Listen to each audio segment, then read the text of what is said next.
ಬುದ್ಧಿ, ನನ್ನ ತಾಳಿ ಕಟ್ಟಿ ನನ್ನ ಮದುವೆ ಆಗಿ ಈಗ ಇನ್ನೊಬ್ಬ ಸಹ ಸಂಸಾರ ಮಾಡ್ತಾವ್ರೆ. ನಾನು ಏನ್ಸಲ್ವಾ? ಅಲ್ಲ, ನಂಗೇನ್ ಕಮ್ಮಿ ಆಗದೆ? ನನಗಿಲ್ದೆ ಇರೋದು ಅವ್ರ ತವ ಏನದೆ? ಅಂದ್ರೆ ನಿನಗೆ ತಾಳಿ ಕಟ್ಟಿ ನಿನ್ನನ್ನ ಬಿಟ್ಟು ಇನ್ನೊಬ್ಬಳ ಜೊತೆ ಸಂಸಾರ ಮಾಡ್ತಾ ಇದ್ದಾನೆ ಅಂತ ಹೇಳ್ತಿದೀಯಾ? ಹೌದು ಬುದ್ಧಿ, ನನಗೆ ಮೋಸ ಮಾಡಿದ್ದಾರೆ, ನನಗೆ ಅನ್ಯಾಯ ಮಾಡಿದ್ದಾರೆ. ನನಗೆ ತಾಳಿ ಕಟ್ಟಿ ಯಾರೋ ಬೀದಿನಲ್ಲಿ ಬಿದ್ದಿರೋ ಹೆಣ್ಣಿನ ಜೊತೆ ಸಂಸಾರ ಮಾಡ್ತಾ ಇದ್ದಾರೆ. ಮಲ್ಲಣ್ಣ, ಈರಮ್ಮನಿಗೆ ತಾಳಿ ಕಟ್ಟಿ ಮದುವೆ ಮಾಡ್ಕೊಂಡಿದ್ದು ನಿಜಾನಾ? ನಿಜ ಬುದ್ಧಿ. ಈರಮ್ಮನ ಬಿಟ್ಟು ಗಂಗಮ್ಮನ ಜೊತೆ ಸಂಸಾರ ಮಾಡ್ತಾ ಇದೀಯಾ?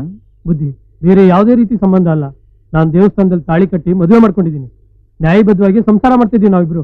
ಅಂದ್ರೆ ನೀನು ಈರಮ್ಮನಿಗೂ ತಾಳಿ ಕಟ್ಟಿದೀಯಾ, ಗಂಗಮ್ಮನಿಗೂ ತಾಳಿ ಕಟ್ಟಿದೀಯಾ? ಹೌದು ಬುದ್ಧಿ. ಅದು ತಪ್ಪಲ್ವಾ?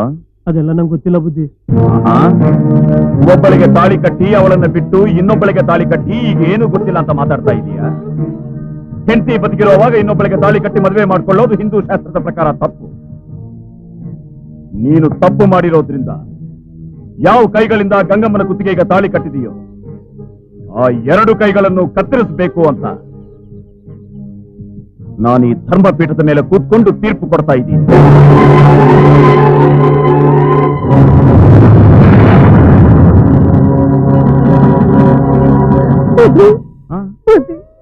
ಅವ್ರು ತಪ್ಪು ಮಾಡಿದ್ದಾರೆ ಅಂತ ನೀವು ಹೇಳ್ತಿದ್ದೀರಿ, ಆದ್ರೆ ಅವ್ರು ತಪ್ಪು ಮಾಡಿಲ್ಲ, ನನ್ನಿಂದ ತಪ್ಪು ಮಾಡಿದ್ದಾರೆ. ಒಬ್ಬ ಕಲ್ಲೆತ್ತಿದ್ರೆ ಕಲ್ಲಿಗೆ ಶಿಕ್ಷೆ ಕೊಡ್ತಿರೋ, ಎಲ್ದವ್ರಿಗೆ ಶಿಕ್ಷೆ ಕೊಡ್ತಿರೋ? ನೀವೇ ಯೋಚನೆ ಮಾಡಿ ಬುದ್ಧಿ. ಕೈ ಮುಗಿದು ಕೇಳ್ಕೊತೀನಿ, ಅವ್ರು ತಪ್ಪು ಮಾಡೋದು ನನಗೋಸ್ಕರ. ಆದ್ರಿಂದ ಅವ್ರ ಕೈ ಕತ್ತರಿಸೋ ಬದಲು ನನ್ ಕತ್ತರಿಸಿ ಬುದ್ಧಿ, ನನ್ ಕತ್ತರಿಸಿ. ಅವ್ರಿಬ್ರು ಸುಖವಾಗಿರ್ಲಿ, ಹಣ ಆಸ್ತಿ ಎಲ್ಲ ಅವ್ರಿಗೆ ಸೇರ್ಲಿ, ನನ್ಗೇನು ಬೇಡ ಬುದ್ಧಿ. ಸಾಯಿಸ್ಬಿಡಿ. ಏನಮ್ಮ, ನೀನೇನ್ ಹೇಳ್ತೀಯ? ಅವಳು ಹಾಳಾಗೋಗ್ಲಿ, ಅವ್ರ ಕೈ ಕತ್ತರಿಸಿದೆ ನನಗೇನು? ನನಗ್ ಬೇಕಾಗಿರೋದು ಹಣ ಆಸ್ತಿ. ನೋಡಮ್ಮ, ನೀನು ಮಲ್ಲಣ್ಣನಿಂದ ತಾಳಿ ಕಟ್ಟಿಸ್ಕೊಂಡಿದೀಯ. ನೀನು ಮದುವೆ ಆದಾಗ ಅವನಿಗೆ ಆಸ್ತಿ ಇತ್ತು, ಅಂತಸ್ತು ಇತ್ತು. ದುರಾದೃಷ್ಟದಿಂದ ಎಲ್ಲ ಕಳ್ಕೊಂಡ. ಯಾವಾಗ ಅವನು ಬಿಕಾರಿ ಆದ್ನೋ ಅವನಿಗೆ ಆಸರೆ ಆಗಿರೋದು ಬಿಟ್ಟು ತಾಳಿ ಕಟ್ಟಿಸ್ಕೊಂಡಿದ್ದು ಮರೆತು ನೀನು ಮತ್ತು ನಿಮ್ಮ ಮನೆಯವರೆಲ್ಲ ಸೇರ್ಕೊಂಡು ಅವನ್ನ ಹೊಡೆದು ಬಡಿದು ಮನೆಯಿಂದ ಆಚೆ ಓಡಿಸಿದ್ರೆ ಆಗ ಇವನು ಗತಿಯಿಲ್ಲದೆ ಸಾಯ್ಬೇಕು ಅನ್ನೋ ಪರಿಸ್ಥಿತಿಯಲ್ಲಿದ್ದಾಗ ಗಂಗಮ್ಮ ಕಾಪಾಡಿ ಹೊಸ ಜೀವನ ಕೊಟ್ಲು, ವ್ಯಾಪಾರಕ್ಕೊಂದು ದಾರಿ ತೋರಿಸಿದ್ರು. ಆ ವಿಶ್ವಾಸಕ್ಕೆ ಆರೋಣ ತೀರ್ಸ್ಕೊಳ್ಳಕ್ಕೆ ಮಲ್ಲಣ್ಣ ಗಂಗಮ್ಮನ ಹತ್ರನೇ ಇದ್ಬಿಟ್ಟ. ಆದ್ರೆ ಈ ಸಮಾಜ ಬಂಧನ ಒಪ್ಪಲ್ಲ.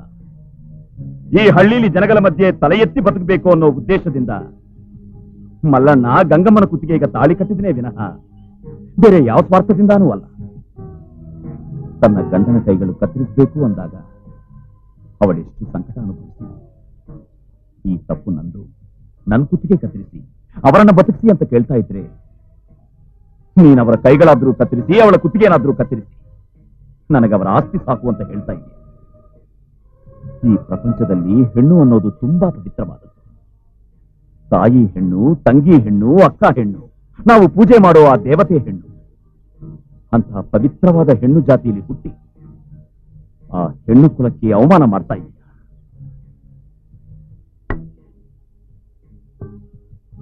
ಇಲ್ಲಿ ಕಾನೂನು ಪ್ರಕಾರ ತೀರ್ಪು ಕೊಡಕ್ಕಾಗಲ್ಲ. ಗಂಡ ಹೆಂಡತಿ ಸಂಬಂಧ ಮನಸ್ಸಿಗೆ ಸಂಬಂಧಪಟ್ಟಿದ್ದು. ಮನಸ್ಸಾಕ್ಷಿನ ಮುಂದಿಟ್ಕೊಂಡು ತೀರ್ಪು ಕೊಡಬೇಕು. ಆದ್ದರಿಂದ ಗಂಗಮ್ಮನೇ ಮಲ್ಲಣ್ಣನ ನಿಜವಾದ ಹೆಂಡತಿ ಅಂತ ತೀರ್ಪು ಕೊಡ್ತಾ ಇದ್ದೀನಿ. ಅಲ್ಲಿ ನಿಂತ್ಕೊಳ್ಳಿ. ನಾಯಿ ಕಣ್ಣು, ಗೂಬೆ ಕಣ್ಣು, ಕೋತಿ ಕಣ್ಣು, ಎಲ್ಲರ ಕಣ್ಣು ಹೋಗಿ. ಯಾವಾಗ ಬಂದೆ ಪಟಾಕಿ? ಅದು ನೀ ಪಂಚಾಯತಿ ಕಟ್ಟೆಯಲ್ಲಿ ಕುತ್ಕೊಂಡು ತೀರ್ಪು ಕೊಡ್ತಿದ್ರಲ್ಲ, ಆಗ್ಲೇ ಬಂದೆ. ಹೌದಾ? ಅಲ್ಲ ಬಾಬಾ, ಆ ಹೆಣ್ಣು ಆಸ್ತಿಗೋಸ್ಕರ ತನ್ನ ಗಂಡನ್ಗೆ ತಕರಾರು ಮಾಡೋದಾ? ಆಸ್ತಿಗೋಸ್ಕರ ಗಂಡನ್ನೇನು ಒಡಹುಟ್ಟೋರ್ನು ಸಾಯಿಸ್ತಾರೆ. ಮಕ್ಕಳು ಜನ್ಮ ಕೊಟ್ಟ ತಂದೆ ತಾಯಿನ ಸಾಯಿಸ್ತಾರೆ. ತಾಯಿ ಮಕ್ಕಳನ್ನು ಸಾಯಿಸ್ತಾಳೆ. ನಂದಿನಿ, ಇದು ಕಲಿಯುಗ ನಮ್ಮ. ಮಕ್ಕಳು ಜನ್ಮ ಕೊಟ್ಟ ತಂದೆ ತಾಯಿನ ಸಾಯಿಸಿರೋ ವಿಷಯ ಕೇಳಿದ್ದೀನಿ, ಆದ್ರೆ ತಾಯಿ ಮಕ್ಕಳು ಸಾಯಿಸಿರೋ ವಿಷಯ ನಾನು ಇದುವರೆಗೂ ಕೇಳೇ ಇಲ್ಲ. ಎಲ್ಲಾ ತಾಯಂದ್ರು ನನ್ ತಾಯಿ ಹಾಗೆ ಇರ್ತಾರ? ಏನಪ್ಪಾ ನನ್ನ ವಿಷಯ ಮಾತಾಡ್ತಾ ಇದ್ಯಾ? ಅತ್ತೆ, ನಿಮ್ ಮಗನಿಗೆ ನೀವು ಸರಿಯಾಗಿ ಊಟನೇ ಹಾಕ್ತಾ ಇಲ್ವಂತೆ. ಸುಮ್ನೆ ತಮಾಷೆಗೆ ಹೇಳಿದಾಳಪ್ಪ. ಅಪ್ಪಾಜಿ, ತಮಾಷೆಗೂ ನನ್ನ ಅಮ್ಮನ ಬಗ್ಗೆ ಯಾರು ಈ ರೀತಿ ಮಾತಾಡಬಾರ್ದು.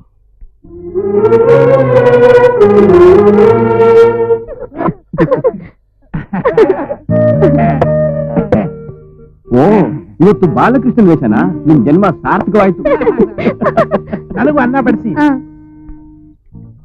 ಕೃಷ್ಣ ಕೃಷ್ಣ ಕೃಷ್ಣ, ಅಯ್ಯಯ್ಯೋ ಏನ್ರಿ ಇದು? ನೀವು ಅನ್ನ ಊಟ ಮಾಡೋದ? ಬನ್ನಿ ಬನ್ನಿ, ಕೆಳಗಿಳಿರಿ. ನಿಧಾನ ನಿಧಾನ ಬನ್ರಿ. ರೀ, ನಿಮ್ಮನ್ನ ಬಾಲಕೃಷ್ಣ ರೂಪದಲ್ಲಿ ನೋಡ್ಬೇಕು ಅಂತ ನಂಗೆ ತುಂಬಾ ಆಸೆ ಆಗ್ತಾ ಇದೆ. ಕೂತ್ಕೊಳ್ರಿ. ರೀ, ಹೀಗೆ ಅಮ್ಮೆಗಾಲಲ್ಲಿ ನಡ್ಕೊಂಡ್ ಬಂದು ಇಲ್ಲಿರೋ ಮಣ್ಣೆಲ್ಲ ತಿನ್ಬೇಕು. ಯಾವ ಸೀಮೆ ಹೇಳ್ತೀನಿ ನೀನು? ಕಟ್ಕೊಂಡ್ ಗಂಡನ್ಗೆ ಮಣ್ಣು ಮಣ್ಣು ತಿನ್ನು ಅಂತ್ಯ. ಯಾರೇ ತಿಂತಾರ ಮಣ್ಣು? ನಾನ್ ತಿನ್ನಲ್ಲ. ಅಯ್ಯೋ ಅಯ್ಯೋ ಅಯ್ಯೋ ಅಯ್ಯೋ, ಆ ಕೃಷ್ಣ ಪರಮಾತ್ಮನೇ ಮಣ್ಣು ತಿನ್ಬೇಕಾದ್ರೆ ನೀವ್ ಯಾವ ಲೆಕ್ಕ ರೀ? ನೋಡಿ, ನೀವ್ ಈ ಮಣ್ಣು ತಿನ್ಬೇಕು, ಆಗ ನಾನ್ ನಿಮ್ಗೆ ಹೊಡಿತೀನ. ಆಗ ನೀವು ಬಾಯಿ ತೆಗೆದು ಇಡೀ ಬ್ರಹ್ಮಾಂಡನೇ ನಂಗೆ ತೋರಿಸಿ. ನಾಗಲಕ್ಷ್ಮಿ, ಈ ಕಾವೇರಿ ಅಮ್ಮನಿಗೆ ನಾವು ತುಂಬಾ ಆಭಾರಿಯಾಗಿದ್ದೇವೆ. ಯಾಕೆ? ಈ ತಾಯಿಯಿಂದ ತಾನೇ ಈ ಚಿನ್ನದ ಗುಂಡೆ ಸಿಕ್ಕಿದ್ದು. ಆವತ್ತು ನೀವು ನೀರಿನಲ್ಲಿ ಬೆಳೆದು ಇದ್ರೆ ನಾನು ನಿಮ್ಮನ್ನ ಕಾಪಾಡೋ ಅವಕಾಶನೂ ಬರ್ತಿರ್ಲಿಲ್ಲ. ಈ ಸುಂದರವಾದ ಹುಡುಗಿನ ನೋಡೋ ಅದೃಷ್ಟ ಇರ್ತಿರ್ಲಿಲ್ಲ.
ಮಹಾ, ಏ ಮಹಾ,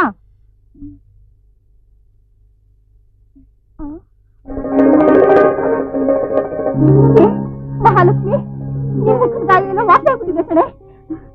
ಹೌದಮ್ಮ ಹೌದಮ್ಮ. ನನ್ ಕಂದ, ಆ ನಾಗಲಕ್ಷ್ಮಿ ಹೇಳಿದ್ದು ನಿಜ ಅಮ್ಮ. ಎಲ್ಲ ನಾಗದೇವತೆ ಪ್ರಭಾವ. ಅಮ್ಮ,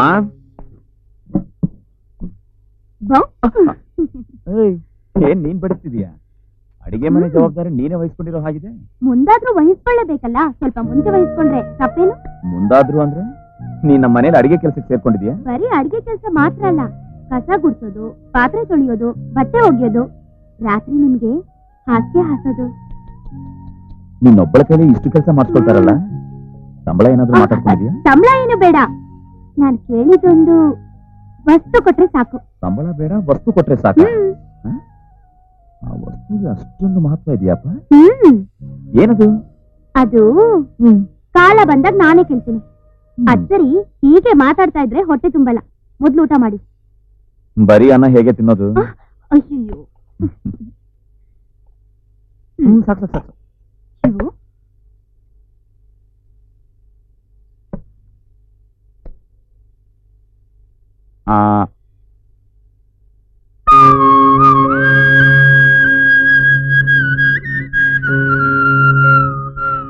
ಇದೇನಮ್ಮ, ಮೊದಲು ನೀನ್ ತಿಂದು ಆಮೇಲೆ ನನಗೆ ತಿನ್ನಿಸ್ತಾ ಇದೀಯಾ? ಶಿವು, ನಮ್ಗಿರೋನು ಇನ್ನೊಬ್ಬನೇ ಗಂಡ್ಮಗ. ನನ್ನ ವಂಶ ಬೆಳಕು. ಸಮುದ್ರಯಾನ ಮಾಡ್ಬೇಕಾದ್ರೆ ದಿಕ್ಸೂಚಿ ಕಳೆದೋದ್ರೆ ಆ ಹಡಗು ದಿಕ್ಕಾಪಾಲಾಗುತ್ತೆ. ಹಾಗೆ ನೀನ್ ಚೆನ್ನಾಗಿದ್ರೆ ಈ ಮನೆ ಚೆನ್ನಾಗಿರುತ್ತೆ, ನೀನ್ ಚೆನ್ನಾಗಿದ್ರೆ ಈ ಊರ್ ಚೆನ್ನಾಗಿರುತ್ತೆ. ಅದಕ್ಕೋಸ್ಕರ ನನ್ ಮಗ ಚೆನ್ನಾಗಿರ್ಬೇಕು ಅಂತ. ಅಮ್ಮ, ನೀನ್ ಅನ್ಕೊಂಡ ಹಾಗೆ ನನಗೆ ಯಾರಾದ್ರೂ ಏನಾದ್ರೂ ಮಾಡಿದ್ರೆ ಆಮೇಲೆ ನೀನು? ನನಗೇನಾದ್ರೂ ಪರವಾಗಿಲ್ಲಪ್ಪ, ಆದ್ರೆ ಏನಾದ್ರೂ ಆದ್ರೆ ಅದನ್ನ ನೋಡಿ ತಡ್ಕೊಳ್ಳೋ ಶಕ್ತಿ ನನಗಿಲ್ಲ ಕೊಡು. ಅಮ್ಮ, ನೀನಿರೋವಾಗ ನನಗೇನು ಆಗಲ್ಲಮ್ಮ. ಇವು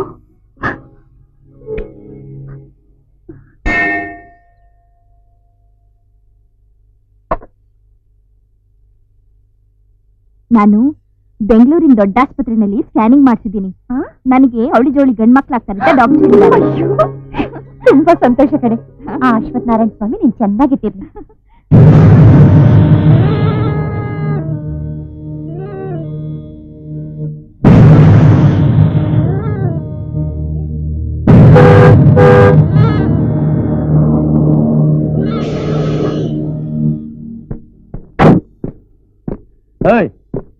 ಏನ್ರ ಮಾಡ್ತಿದ್ರ ಇಲ್ಲಿ? ದಾರಿಗೆ ಅಡ್ಡ ನಿಂತ್ಕೊಂಡು ಹಾರ ನೋಡ್ತಾ ಇದ್ದೀನಿ, ಕೇಳಿಸಲ್ಲ ನಿಮ್ಗೆ?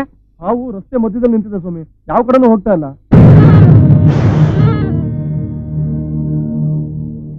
ಹಾವು ನಿಂತಿದೆ ಅಂತ ಮುಂದೆ ಹೋಗದೆ ನೀವೆಲ್ಲ ಇಲ್ಲೇ ನಿಂತಿದ್ದೀರಾ? ಅದಕ್ಕೆ ಕಂಡ್ರು ನಮ್ ದೇಶ ಇನ್ನೂ ಇಷ್ಟು ಹಿಂದುಳಿದಿರೋದು. ನೋಡು, ಫಾರಿನ್ ಕಂಟ್ರೀಸ್ ಅಲ್ಲಿ ಈ ಹಾವನ್ನ ಏನ್ ಮಾಡ್ತಾರೆ ಗೊತ್ತಾ? ಪೀಸ್ ಆಗಿ ಕಟ್ ಮಾಡಿ ಫ್ರೈ ಮಾಡಿ ಪೆಪ್ಪರ್ ಸಾಲ್ಟ್ ಹಾಕೊಂಡು ತಿಂತಾರೆ. ಅಯ್ಯೋ ತಪ್ಪು ಸ್ವಾಮಿ, ಹಾವಂದ್ರೆ ದೇವ್ರ ಸಮಾನ. ಅಯ್ಯೋ ಮೂರ್ಖರ, 20ನೇ ಶತಮಾನ ಕಳೆದು 21ನೇ ಶತಮಾನ ಬಂದಿದ್ರು ನೀವಿನ್ನೂ ಇಷ್ಟು ಹಿಂದುಳಿದಿದ್ರಲ್ಲ. ನೀವಿಲ್ಲೇ ನಿಂತೀರಿ, ನಾ ಹೊರಡ್ತೀನಿ.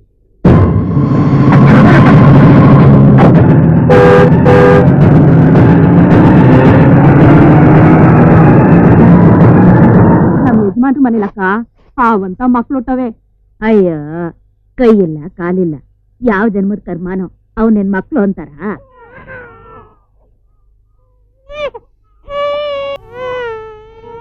ಎಷ್ಟ್ ನೋಡಿದ್ರು ಅಷ್ಟೇ. ಏನೇ ಇದು, ಏನೇ ನಿನ್ನಾಗ್ ಮುದ್ದಾಗಿರೋ ಮಗು ಕೊಡೆ ಅಂದ್ರೆ ಈ ಹಾವು ಮರಿಗಳನ್ನ ಎತ್ತಿದ್ಯಲ್ಲೇ.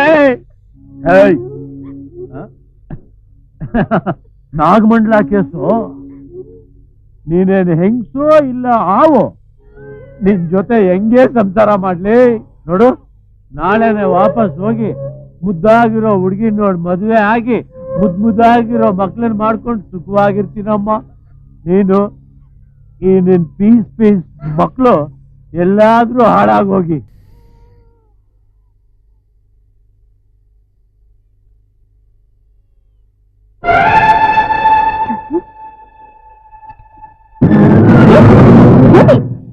ಏನಾಗಿದೆ ನಿನ್ಗೆ? ಏನ್ ಮಾಡೋದು ನಾಗಲಕ್ಷ್ಮಿ, ನನ್ ಮಕ್ಳನ್ನ ಅವ್ರು ಬಿಟ್ಟು ಹೋಗ್ತಿದ್ದೀನಿ ಅಂತಿದ್ದಾರೆ. ನನ್ ಗಂಡನ್ಗೆ ಬೇಡವಾದ್ಮೇಲೆ ನಾ ಬದುಕಿದ್ದು ಏನ್ ಪ್ರಯೋಜನ? ನನ್ ಮಕ್ಳನ್ನ ದೊಡ್ಡವ್ರನ್ನ ಹೇಗ್ ಮಾಡ್ಲಿ? ಅದಕ್ಕೆ ಸಾಯೋಣ ಅಂತ. ಹಾಗನ್ಬೇಡ. ಅಲ್ಲ, ದೊಡ್ಡ ಆಸ್ಪತ್ರೆಯಲ್ಲಿ ಚೆನ್ನಾಗಿದೆ ಅಂತ ಹೇಳಿದ ಮಕ್ಕಳು ಈ ರೀತಿ ಹುಟ್ಟಬೇಕಾದ್ರೆ ಏನೋ ದೋಷ ಇರ್ಬೇಕು. ಇದಕ್ಕೆ ನಮ್ಮ ನಾಗಮ್ಮನೇ ಪರಿಹಾರ. ಹಾ,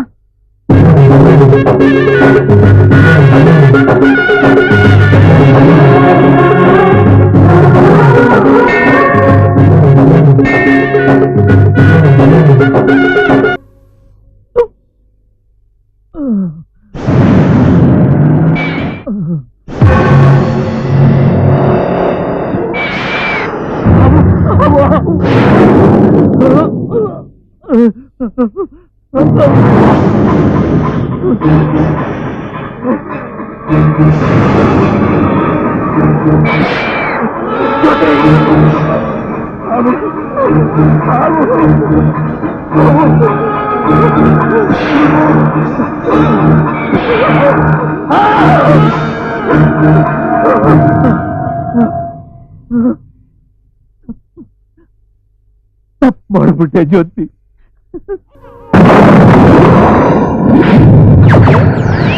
ನಾನವತ್ತು ಮೂಢನಂಬಿಕೆ ಅಂತ ತಿಳಿದು ಹಣದ ಅಹಂಕಾರದಿಂದ ಹಾವಿನ ಮೇಲೆ ಕಾರಾಯಿಸಿ ತಪ್ಪು ಮಾಡ್ಬಿಟ್ಟೆ. ಆದ್ರೆ ಇವತ್ತು ಈ ದಯಾಮಯಿ ನಾಗಮ್ಮ ನಮ್ಮ ಮಕ್ಕಳಿಗೆ ಜೀವದಾನ ಮಾಡಿದ್ಲು. ಅಮ್ಮ, ನಾಗಮ್ಮ, ನನ್ನಿಂದ ತಪ್ಪಾಯ್ತು, ನನ್ನನ್ನು ಕ್ಷಮಿಸ್ಬಿಡಮ್ಮ, ನನ್ನನ್ನು ಕ್ಷಮಿಸ್ಬಿಡು ತಾಯಿ. ರಂಗಾ, ಬಂದೆ ಬುದ್ಧಿ, ಬಂದೆ. ರಂಗಾ, ಬಂದೆ ರಂಗ ಬಂದೆ. ಹ್ಮ್